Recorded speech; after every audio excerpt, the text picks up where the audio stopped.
the hoopla. I think they tried to make that bracket reveal like the NCAA tournament, failed miserably. They did.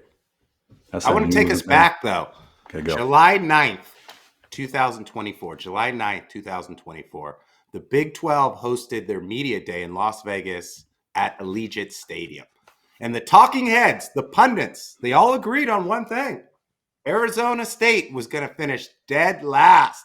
Fast forward 5 months later, last night, 45-19 win over Ohio State. How did they do it? Explosive plays. Want more info? See Cam Skattebo. Cam Skattebo looks like he had 4 Monster Energy drinks in him. Someone gave him a haircut right before the game and just gave him the ball. He reminds me of my buddy Brooke. Yeah, he's built like him. He's built like him, right? He's probably 5'11", probably 260, just barreling. Yeah. And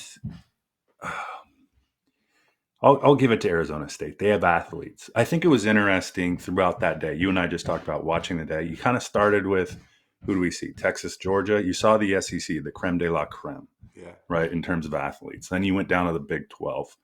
And there, I mean, in terms of athletes on the field, ASU trumped Iowa State. Yeah, as more we saw. Players, better personnel. Even with Arizona State's top wideout out, they looked good, really good, big plays. And then you went and watched the ACC with SMU and Clemson. I would probably say the weakest. Probably the weakest game of the night. And then Penn State and Oregon. Weakest game? Clemson won on a field goal. No. I wouldn't say weakest game in terms of like outcome and hoopla around it. I would say weakest game in terms of athletes on the field of the other four, right? I would say that Penn State Oregon game. Penn State's tight end looks like he rivals Brock Bowers in a way. Same with Oregon's. Yeah. Like they're good. Those were two really, really good teams. Yeah. So on one day when you didn't have Jen around, you hit it perfectly. Great games to be watched. Great games. And you're the football guy. You played at Washington State. And everyone talks about explosive plays, like a scamper or a run that's 20 yards or more. I want to change the name. No more explosive plays. We're going to call it Skattebo Yeah! Wow, 170 yards, 3 TDs. He's like a little bowling ball, but he's patient. He's explosive. He comes right at you. He breaks tackles. He uses speed, and it's house music. I'm surprised he wasn't signed by the Niners after that output. He's from Sac State. He's Bay Area guy. How did we miss him? I don't know, but here's one thing I do want to. I got to go on a rant, and this is an old guy. Let's kick the show off, and then you can go on the rant. Okay, go ahead. Welcome to Big Ben and K-Win. Each week we broadcast live on nofilter.net, YouTube, and Spotify. We figured out you can watch our video on Spotify. If you're more of an audio podcast person, download, listen, subscribe, and 5-star review us. Anywhere you get your audio podcasts. I'm K-Win. He's Big Ben. Today we're going to talk about the college football playoffs, the brackets, the seedings, who's out, who's in, who's going to win, and much, much more. All right, so we teased the ASU win from outhouse to penthouse, right? That's amazing. And what Kenny Dillingham has done, 34-year-old Kenny Dillingham with the ASU, and to get a first-round bye now announced is big for that program, massive for that program.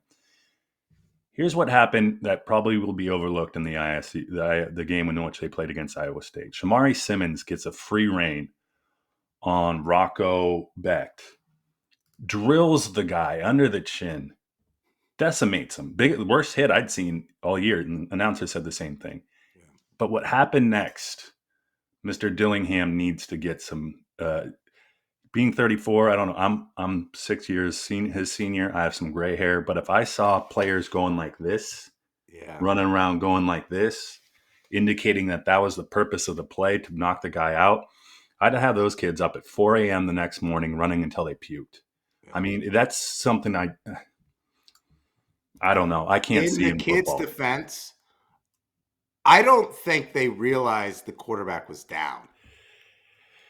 It's for me. It's less of like, okay, if you're going to give it once and then run to the sideline. But when you have kids who aren't even playing, right? They're coming off going like this. Like those are the kids that are on the track running until they, That's fair, right?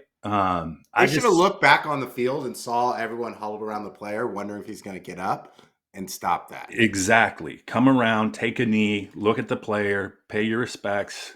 You know, it was a good football play. I'm not gonna you did what you did in the moment, but Dillingham needs to I would have had my kids on the sideline. I've been running around telling them to just anytime a kid gets hurt like that, because it was a bad hit. It was a bad hit. And I'm now glad the quarterback got up and started walking off the field. I was worried it was going to go the other way and it might be a stretcher or a cart. So now, Mr. Simmons, guess what happened to you?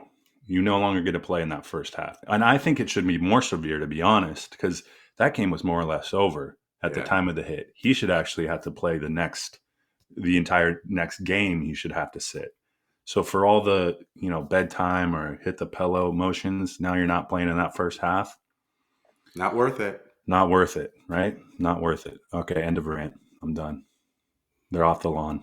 Let's go. Kenny Dillingham, 35 years old, picked last in the preseason, went to the transfer portal, got Sam Levitt out of Michigan State. He's got a lot of skill players. I'm excited to see what they can do.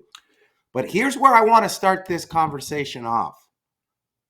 Why do the top four, let me take it back. Why do the top four conference championship winners get the top four seeds? No idea. Makes no sense. You could tell everyone was kind of befuddled by what was going on. Literally, everyone's like, oh, what's going on here? How do we rationalize this seeding? There's no real, you could tell it was the first time they've done this. And there was a lot of head scratchers, right? Just due to, I don't know, whatever the rules are in terms of seeding and strength of schedule and so forth. I have no idea. So for our listeners, 12 teams make the college football playoffs. The automatic berth goes to 5 conference championship winners, and the top 4 conference championship winners get ranked 1 through 4 and get pots. Why this is ridiculous is because the same jokers that put together the bad 4-team playoff put together this 12-team playoff. Yeah. Imagine a world of college basketball where you say, you won the Mountain West. Congratulations. You get a number 1 seed in college basketball. Then everyone else would be underseeded and the whole bracket would get messed up. And that's what's going to happen because I just don't agree with it. What they should have done, here's my fix. I got a fix. 5 conference champions all get automatic berths. Congratulations. You won your conference championship. You're automatic berth. Now, let's take the 7th best teams. So 7 plus 5 is 12. And we're going to seed those top 12 teams. If you're a conference championship and you may be 11 or 12, then you know what? You're going to get seeded as 11 and 12. Because I think it penalizes Oregon, a number 1 seed, and they could potentially play Ohio State or Tennessee in the second round. Whereas I think ASU is going against Texas potentially or Clemson. Texas is definitely happier than Oregon. I mean, relative, they have to play one more game, but I agree with you. You work for Google, you'll get this. Let's anomalize every team. Just look straight at the data, right? Yeah. And then if you have to shake in a little secret sauce just due to the personnel that are left, kind of like the Jordan Travis thing with FSU being left out, but anomalize all the players, come up with some sort of algorithm based on strengths of schedule, home and away record, whatever it may be. And then, boom, slap the school on whoever comes out the other end, and that's your seeding. But getting big wigs and who knows who's in the room doing this seeding. I mean, I can't call it a joke. It's the first year because it's all relative to what does it look like next year, but it is. No, it seemed to be. It is a joke. Arizona State, Boise definitely deserve to be in it. Boise's ranked number 9 overall. And A-State's ranked number 12 overall, and you reward those teams by getting buys. Reseed them then, real quick. That's the fix. Reseed them. Reseed them. Well, reseed them for me. You do that for me right now. Okay, let me bring it up. Number 1? Number 1's Oregon. Number 2 is Georgia. Hold on. I want to write these down because then I'll get the matchups. Yeah, okay. Please do. Go Oregon 1. Georgia's 2. I would go number 3, Texas. Texas. Okay. Number 4, Penn State. Okay. Number 5, Tennessee. I'm definitely top heavy with the SEC. Number 5, Tennessee. Okay. Yeah. Number 6, I'll go Boise. Okay, and then this is where it comes back. So number 7 would be playing Boise, right? Yeah, Notre Dame. ND. Okay. Back up. Number 8, I mean, I'm losing Ohio State. I haven't said them yet, have I? No. Okay. Okay. Number 9, I'll go SMU. Okay. 10, Indiana. Okay. 11, A-State. 12, Clemson. Okay. That's hold on. how it should have worked out. Let me tell you your matchups then. Okay. Okay, so you got Clemson playing Oregon. Okay, that couldn't happen in the bracket we see right now. A-State playing Georgia. That couldn't. Wait, we're not doing buys? No buys. It's not even. You want the? We'd have to add 4 more teams. No, it is. It's not even. We had 12 teams, 6 games. Okay, let's get it. Okay, hold on. I'll give you your bias. Let me reposition. Reposition. We might have to do this next week. No. The top 4 teams. So Oregon, Bye. Georgia, bye. Texas, bye. And then who's my number 4 ranked team? Penn State. Penn State. All get buys. Okay. And then 12 would play 5. So that would be Clemson versus Boise, or no, Clemson versus Tennessee. Yes. We already have that. No, we don't. Okay. We don't. And then you got Boise versus A-State. Okay. Great first round game. That's like a play-in game. That is a good play-in game. Yeah. And I'm catered towards the West Coast TV market. See how I did that? You did that well. I agree with you. That's the route they need to go, because there's no justification or rationalization as to, Boise State's a number 3 seed. Yeah. I'd rather watch Penn State play Oregon 4 more times than watch Boise State play Oregon. But yet Boise State's seeded over Penn State. I don't know. Well, let's talk about. I'm sure we're not the only ones talking about this. Yeah. The last team in, the first team out. SMU versus Bama. We were texting about it last night. We were texting about it this morning. Now, Big Ben, who should have made it? An 11-2 SMU team or a 9-3 Bama team? If Nick Saban was still coaching Bama would be in. I guarantee you. Bama might be undefeated if he was still coaching. I guarantee you that. Yes, exactly. DeBoer, like I said, might be on a train to somewhere else from Bama. Listen, someone said it like they were. Of course, Bama comes up as the topic of conversation largely, and they talked about it.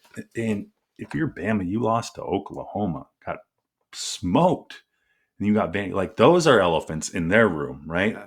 Like you can't possibly come to the dance and look like that when you have only one shoe on and you're no belt. Like you're just not going to make it. I definitely think after watching SMU play, they got the quarterback. Yeah. I mean, for all intents and purposes, they got the wide receivers too. Yeah, they got the wide receivers. It's not as though they're an easy out. It's not like they're just getting they're a good team. Now, would they beat Bama head to head? I don't know.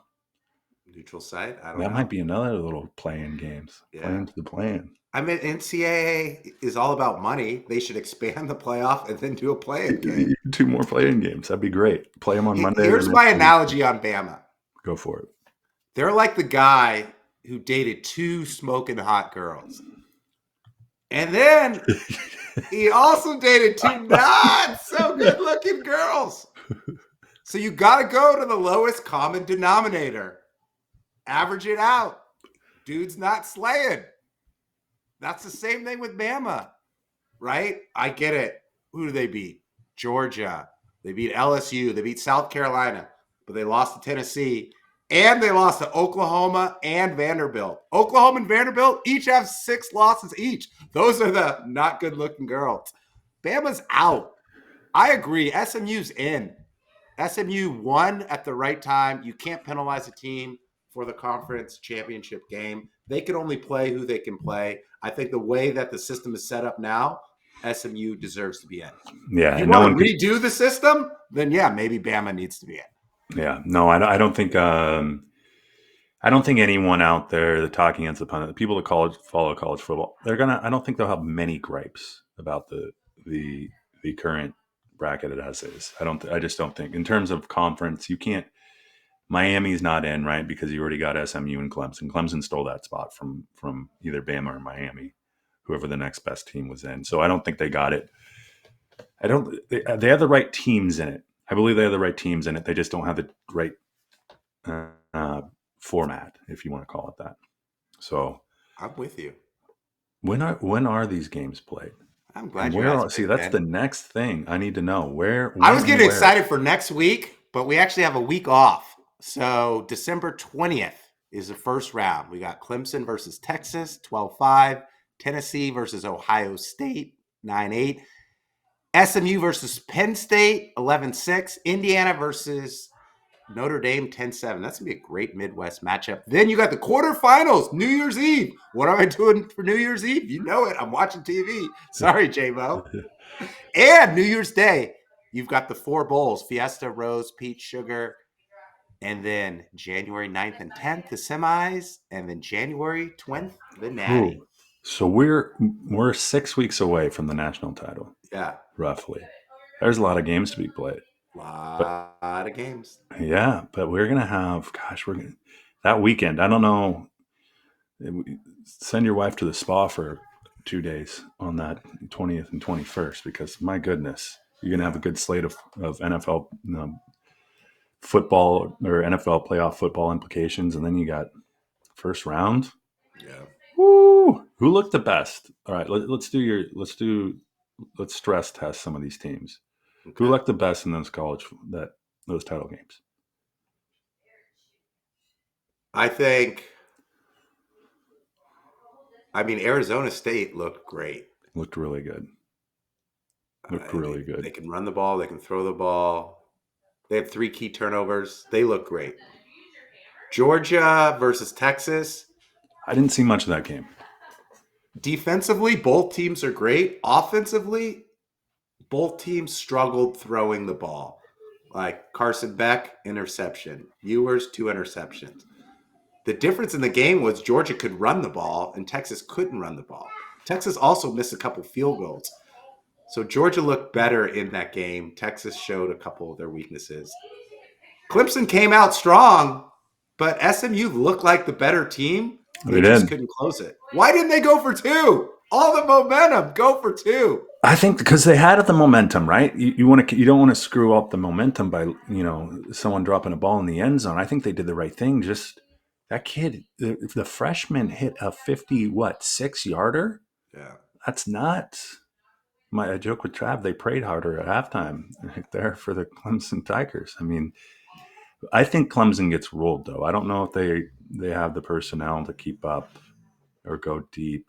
I don't know what you want to consider deep. I see if they play Arizona State. I think Texas comes out, though. I think they'll beat Clemson. I think they'll beat Arizona State. It will be interesting. Like if that matchup happens, because you got the best Big 12 team versus maybe what? Second best, third best SEC team? Yeah, I think they set it up for the SEC to play in the title game, Texas versus Georgia, Volume 3. I mean, with a team I think is also a very, very good team is Penn State. Whoa, I'm going to counter that. I'm going to bring this full circle. We talked about college basketball. Seeding is a 12-5. You want to stay away from the 12-5. You always got to pick a 12 to beat a 5. I'm going 11-6. I don't think Penn State is good as they are. Yeah, they played well last night, but they're going to get beat. Big Ten is down. SMU is gritty, grindy. Dual threat quarterback. Yeah, Dylan Gabriel's great, but Jennings can do more. Here's my upset of the weekend. Write it down, Big Ben. SMU. Over Penn. Ponies will beat Penn State. I don't know. I mean, both those teams lost, right? So there's some sort of kind of effect of like, all right, let's James go. Franklin can't win the big game. This isn't a big game, though. It's a college football playoff. They haven't been there, have they? No, not in a while. Stakes are higher. Not in a long time. But has SMU? SMU just came back and there's the first year in 3 decades since they've sniffed anything relevant. But this is what you always say. They're playing with house money. There's no pressure. SMU is playing with house money. Let's be honest there. Like a lot of people don't even think they should be in. No one expected. Yeah, house money. Arizona State. They just hit. I don't even know what the equivalent of the casino would be. But Arizona State's playing with house money. SMU's playing with house money. And Clemson, for all intents and purposes, shouldn't even be in the playoff. They weren't in the playoff. Everyone wrote them off, and all of a sudden now they're here. So, I don't know. Between those 3 teams, though, I mean, ASU's already in the semis. I know. The quickest route, right? And, if you're Texas, Clemson, say Texas wins that game, but 2 guys go down, 3 guys go down, that's big. And the thing for Arizona State, as in the tourney, you do have a little bit of time to game plan for these, So to your point, if Texas can't run the ball, all right, pin our ears back and let's go. So I'm excited. I'm excited, but skeptical. Who wins the Natty? It's December 8th. Who wins the Natty? God, Oregon has so many good athletes. It's insane. And it's not just the athletes. They got the big dudes, too. Like, their offensive linemen, their offensive line is bigger than the Seahawks' offensive line relative to size, to be honest. And Gabriel, I'll give him this. He does a good job. We saw it in the game. I mean, his receivers and skill position players are so fast. They get open quick. I mean, it's ridiculous. But he does a good job getting out of the pocket, keeping his shoulders squared downfield, and then able to make the throw. Like, if he can do that, and he only had one turnover that he actually jumped on the ball, I believe, one fumble. So if he can keep the ball, just not turn it over and not lose it, like, they just got athletes. Not the hoo-ha. You're going Ducks. Phil Knight wins the national title. Phil Knight, the Ducks. There you go. Phil Knight gets his, because as soon as that, if they win the national title, I'm sure that Big Ten football trophy or whatever, that's already in Phil Knight's bathroom. Does it have a Nike swoosh on it? It probably already does. Yes, he had some guy put a little emblem on it. I don't know, but yeah, Phil Knight wins the Natty title. I hate to say that but as a football fan, Oregon has the best team, top to bottom, soup to nuts. And Lanning, he's 5 years older than Dillingham, and it shows. Like, he knows he's close enough to the locker room, right, to understand the kids, but far enough away to where he earns their respect. So I agree with you. It took me 15 weeks to get to this point, but Oregon is the best team in the country. There's a reason why they're number 1. They've got Gabriel, who is efficient and smart throwing underneath and getting all his weapons, all the ball, all the time. You can't really key in on players. They've got so much speed, so much great personnel. The skill players, he just is like, I'll pass it here, I'll pass it there, I'll pass it there. They've got a running game. I didn't realize their tight end was that good. Yeah.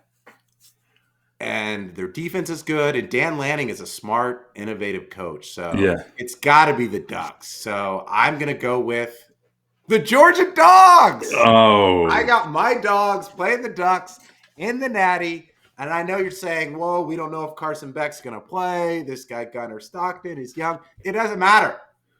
Because the Dogs are going to run the ball with Nate Frazier and NTN. They're going to throw it underneath their tight end. They're going to dink and dunk. And their defense is going to stop the opponents. And Kirby Smart is going to scheme up a Natty. Don't let my Dogs get hot. We haven't seen them play their best yet. That one thing about the bye, they will get healthy. Like, that's one thing, we will see. It's 3 weeks until they play, right? They won't play till New Year's Day or New Year's Eve. Actually, Georgia might play on New Year's Day. Yeah. So that's what? How many weeks? That's 3 weeks to get healthy. I mean, yeah, so You're right. I think Georgia is obviously probably number 2 seed. They're probably the biggest challenge to Oregon, just in the idea of wealth of talent. And Kirby Smart, I said he's a mashup between Barry Switzer and Andy Reid. That's Like fair. those two dudes. He's a good coach as well. Yeah. If you look at the bracket, like in the top end of the bracket, who Oregon would have to face, Ohio State or Tennessee, those are tough games. Probably Texas. That's a tough game. Georgia, Yeah, you're right. Indiana, Notre Dame. Yeah. The bottom And half of the then bracket Penn is State, soft, SMU, or Boise. soft, Yeah. soft, Yeah. soft. Hey, Kirby Smart came out and said he's like, hey, we need to play at home more often because they've been on the road all SEC, and he might get his wish. That lower half in terms of just the eye test. To your point, you got Clemson, Texas, Arizona State, Tennessee, Ohio State, Oregon. It's not a real soft team. Then you got SMU, Penn State, Boise State, Mhm. Indiana, the imposter, and Notre Dame, who they're only good because they play on NBC. I mean, they're the second imposter, right? Who do There's you two got? imposters or two frauds are playing in the first round. One fraud's going to make it out. Georgia is going to the semifinal. Where is the national championship? Atlanta, Oh Mercedes. man, Yeah. George. Geez, I didn't take that into the old algorithm. That'd be a Georgia home game. Yeah. It is what it is. I'm excited. I'm excited. Do you want to talk any NFL? I do. I want to talk about the NFC West real quick. Okay. You asked me Big game today. big. They're all big games. So get this: Hawks win, 70% chance to make the playoffs.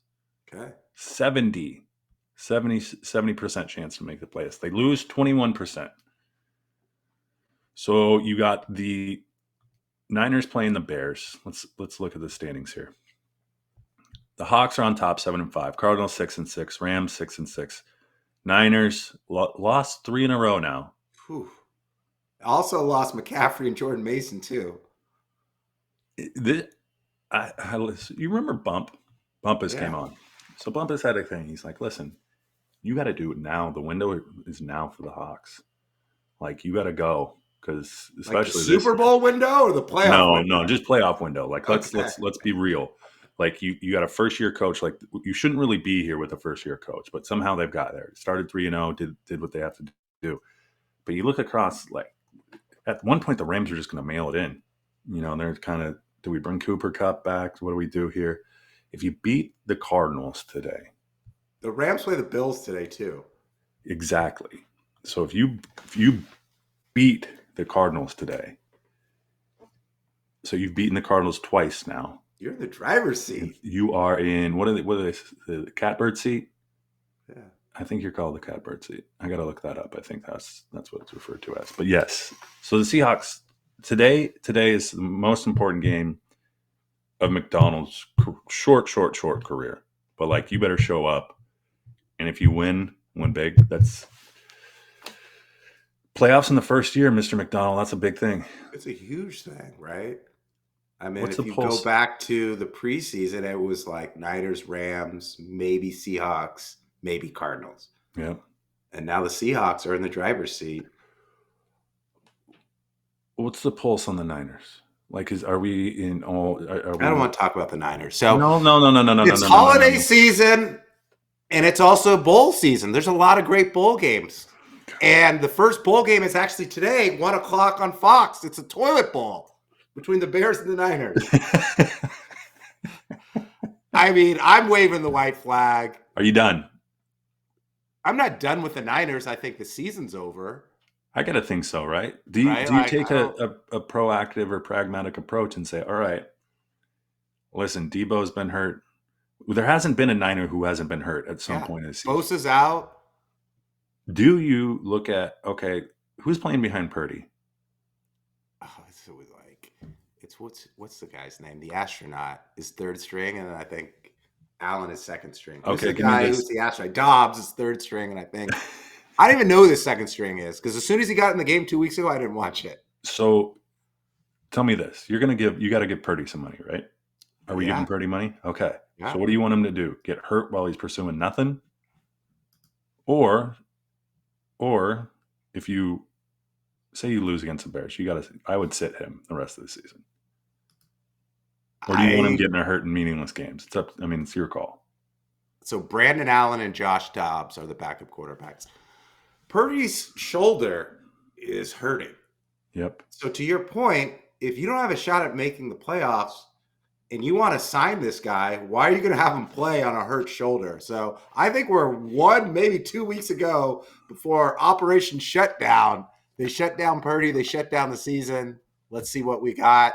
Let's sign Purdy and let's take some echinacea shots and eat some bananas, and hopefully we're healthy next year. Let's sign Arizona State to the entirety of the team Yeah. after they're out of the college football playoff, and we'll be okay.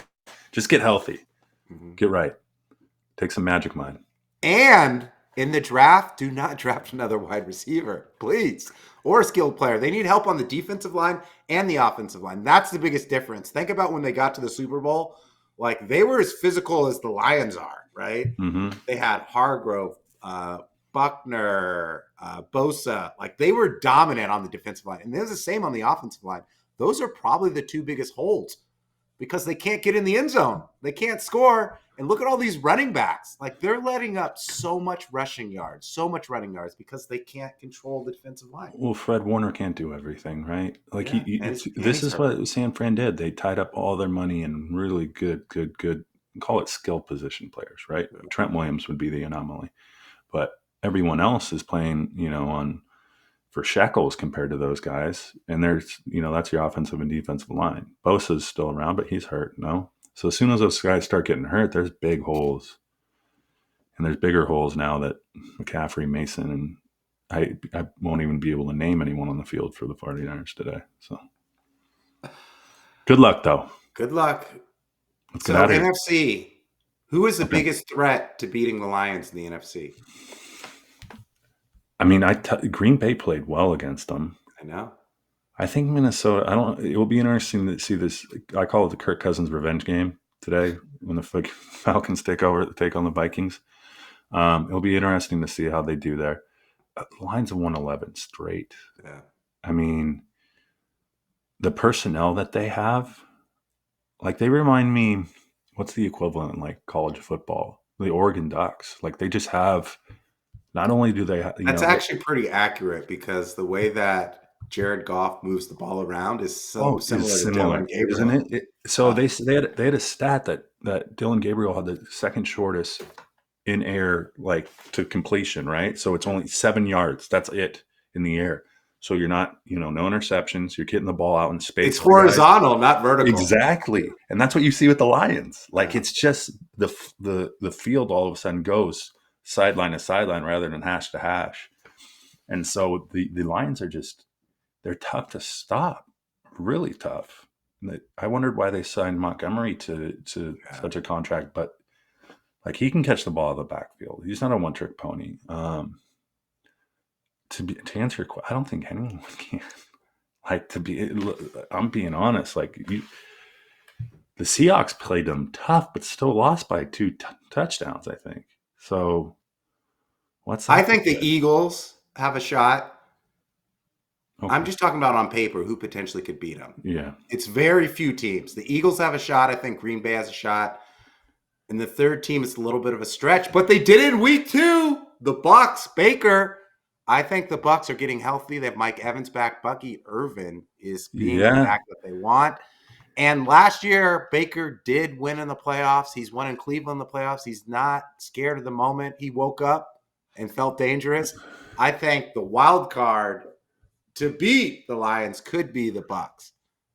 If I would agree with you about the Bucks, because the kind of you say the model of kind of what we've seen happen with Detroit, where you have Montgomery. I mean, they do have Rashad White, Bucky Irving, like Evans is great. If they had Godwin back, I would agree with you. Kate Otten. He's put up numbers. He's quiet the last 2 weeks. I'll give your Bucks a little roll there. Okay. might make it interesting. But I mean, to be honest, I would love to see a Lions-Bills Super Bowl. Anyone but the Chiefs. I've said it all year. Anyone but the Chiefs. Anyone but the Chiefs. And we need a shirt that says anyone but the Chiefs. All right, let's get out of here. No social media mentions today because you guys weren't that good this week. So you got to step up your game. Drop your comments below. Drop your comments in our DMs. Drop your comments wherever we post. We'll read them on this show. What was I going to say? Can you wait? I got a question for you. Can you do O's down? You know how they do O? Can you do O's? You can't do O's down. No, it's impossible. Raise your hand. no, I'm saying if you don't like Oregon, what do you do? Like this, the O with the slash mark through it? You don't buy Nike products. You don't like Oregon. Catch us live each week. NoFilter.net, YouTube, Spotify now. We're on video. Download, listen, subscribe wherever you get your audio podcasts at Big Ben Kwin _ at Big Ben Kwin _ anywhere you get your social media. We'll be talking more NFL football. We might talk a little NBA in the interim before we get back to the college football playoffs. I'm Kwin, he's Big Ben, and we are out of here. Boom. Forks up! Go Devils! What is it? Forks up. Forks up. O's down. O's down. O's down. Forks up. If you're careful with the O's, we're a G-rated podcast. Buy some Hokas. Tempe is going off. I should have gone to Tempe for that watch party. That's what I should have done. No, you shouldn't have. Boom.